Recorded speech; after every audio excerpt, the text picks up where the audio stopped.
1200 soldats exactement français, sous-équipés, inexpérimentés, armés de leur seul fusil d'instruction, vont interdire pendant 3 jours, sur un front de 40 km, le franchissement de la Loire à des divisions allemandes suréquipées.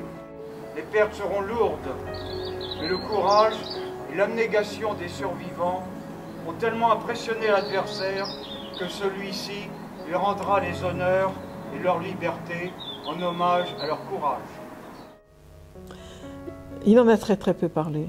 Et quand récemment je suis allée à Saumur, j'ai vu un général qui avait été cadet de Saumur et on en a parlé. Et il m'a dit une chose qui est assez étonnante, c'est qu'en fait tous les cadets de Saumur ont commencé à parler de ces combats-là qu'à 75 ans. Avant, ils n'en parlaient pas. Et donc mon père est mort à 60 ans, 62 ans. Donc il était sans doute trop jeune, ils ont dû être trop marqués. Mais si vous voulez, je pense que cette démarche des cadets de Saumur dans laquelle il était, a imprimé sa vie. C'est-à-dire que ça a toujours été résister malgré la difficulté du moment. Il faut toujours rebondir, il faut toujours être debout, il faut toujours...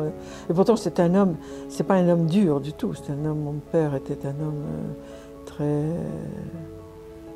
Enfin c'était mon père quoi.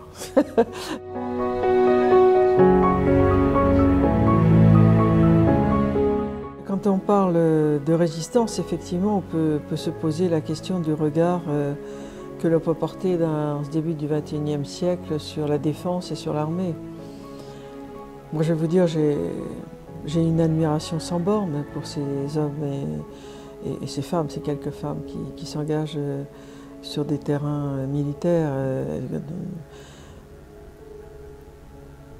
C'est eux qui permettent